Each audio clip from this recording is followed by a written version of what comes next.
আসসালামু আলাইকুম বন্ধুরা, আমি আবার একটা নতুন রেসিপি নিয়ে চলে এসেছি।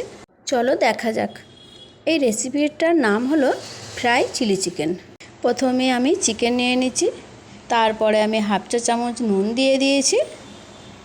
তার মধ্যে আমি স্পেশাল মশলাটা দিয়ে দিচ্ছি চিকেন দানা। 1 চা চামচ দিয়ে দিয়েছি চিকেন দানা মশলাটা। 1 চা চামচ আদা বাটা দিয়ে দিয়েছি। 1 চা চামচ লঙ্কা গুঁড়ো দিয়ে দিচ্ছি। 2 চামচ কর্নফ্লাওয়ার দিয়ে দিয়েছি। এবারে আমাকে এটা হাতে করে ভালো করে মেখে নিতে হবে। আমি ভালো করে মেখে নিচ্ছি হাতে করে।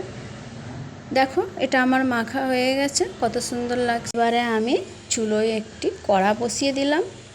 কড়ার মধ্যে অল্প করে তেল দিয়ে দিয়েছি। তেলটা হালকা গরম হয়ে গেছে। এবারে আমি চিকেনটা দিয়ে দিচ্ছি। হালকা করে আমাকে চিকেনটা ভেজে নিতে হবে।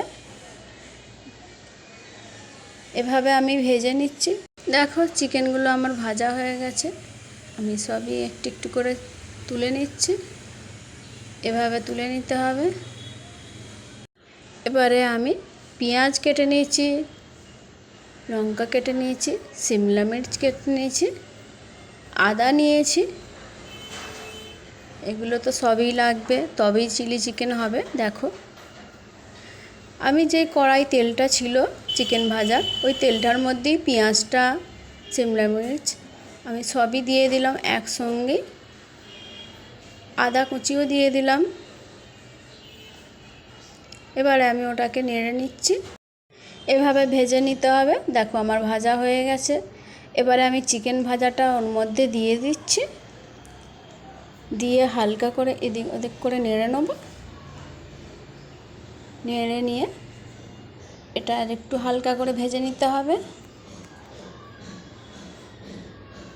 তার মধ্যে আমি চিলি সস দিয়ে দিচ্ছি। এটা চিলি চিকেন হবে, চিলি সসটা দেওয়া দরকার, জরুরি আছে।